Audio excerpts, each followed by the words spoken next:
Today we're going to explain about Little Caliph Kindergarten registration system. We have 4 group members in this team, which is Shamil Iman, Afif, which is me, Akid Haridi, and Faris.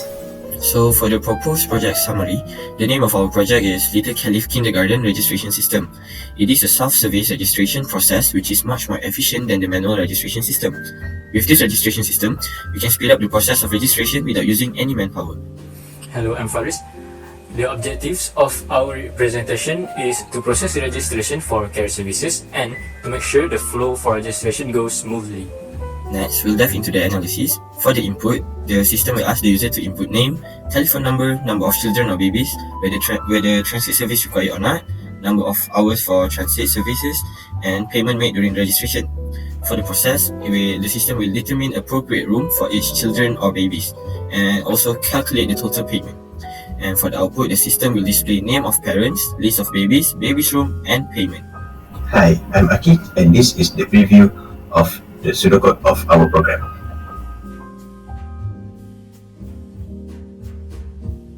And this is the flowchart of our program. Hi, I'm Afif. Today I'm going to explain about the function of our coding. Firstly, we use using namespace std and #string as our function header. And then we have thermospace function.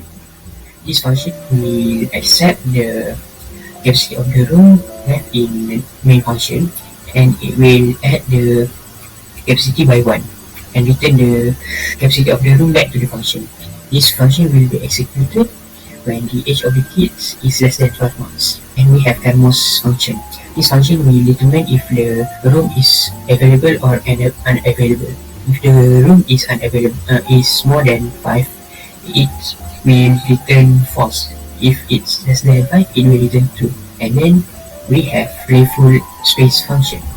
The playful space function is also the same as the thermospace function, but the age of the kid will be around 1 to 5 years old. And then we have playful function.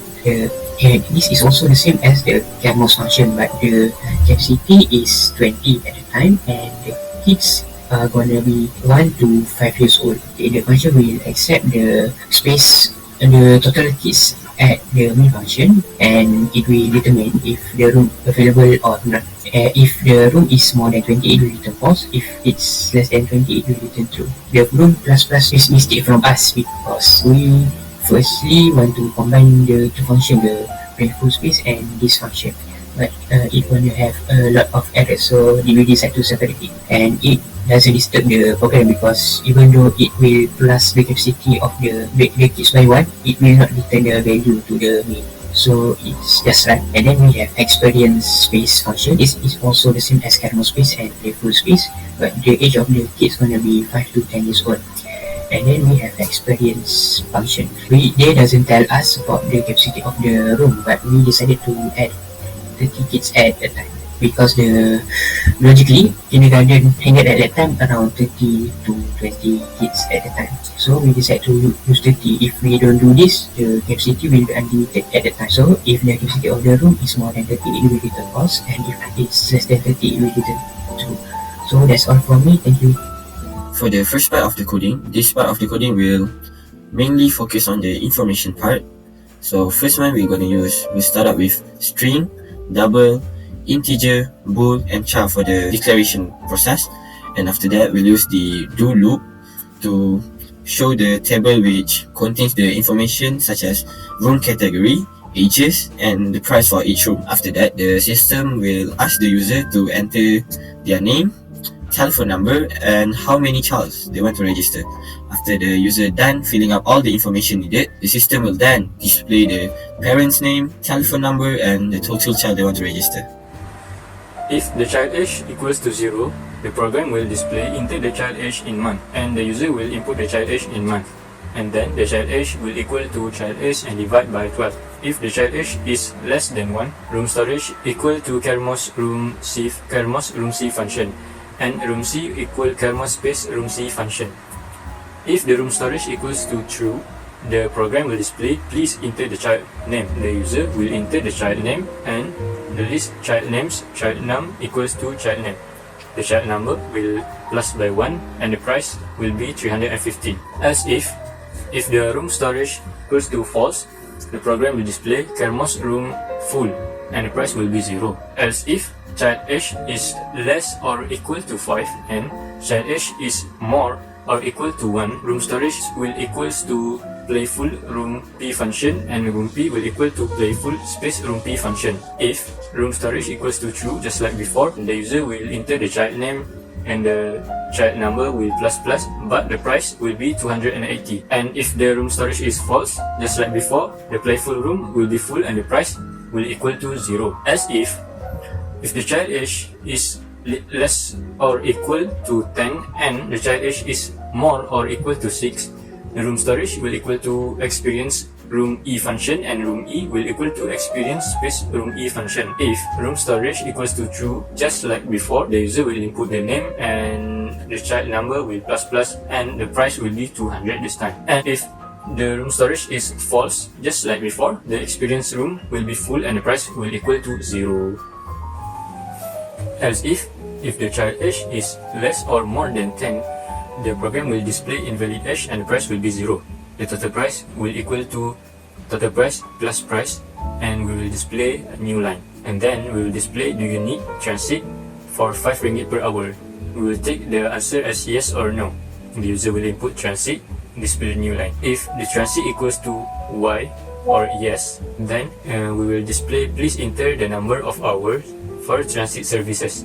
And then the user will input the transit hour. Then the total price will equal to total price plus transit hour times 5 times child num, and we'll display new line, and then the transit required will display yes. Else the transit required equals to no. After that, the program will display the parent's name, the parent's telephone number, the number of children, and then we use the for loop for int I equals to 0, I less than child num, and I plus plus. While the condition is true, the program will seal out child name I plus 1, list child name 1, and new line. And then the program will display transit services, which is yes or no, and the total price in ringgit, and then new line. Now, I will explain for the payment part. First, the program will ask the user to choose a payment method, whether cash or card. The user then will input pay. Next, we use while loop to ensure the user enter the correct payment method, which is pay not equal to cash and pay not equal to card. If the condition is true, then the program will ask the user again for the correct input. This will be looped until the user enter the correct method. If the condition is false, it means the user has entered the correct payment method, which is cash or card. Next, we use if statement. If pay equal to cash and the condition is true, the program will end the if selection. It will then go to the else if pay equal to card. Else if pay equal to card, if the condition is true, the program will ask the user to enter the card number and the card pin. After that, it will end the if. Next, the program will proceed to display the parent's name, parent's telephone number, and the number of child. After that, we use for loop, which is for int L equal to 0, L less than child num, L plus plus. During this process, the program will display child name and will input L plus 1, which represent the number of child. The process continue with the program displaying transit services and the total payment. After that, the program will ask the user whether they want to register another parents or not, and the user will input insert, then it will see in ignore. So all of this is in the do statement. And for the while is while insert equal to y, and if the condition is true, the whole program will run again, and if the condition is false, the program will stop. This is one of sample of output of our program. As we can see, the user registered 2 children and they required transit services. As for the payment method, they preferred using card, so it will then display the card number, parent's name, parent's telephone number, number of child, child name, transit required, and the total payment. And this is the second sample of output, which the user enter only one child and the payment method is cash, and they required no transit service. Then it will display the parent's name, parent's telephone number, and the total payment that must be made.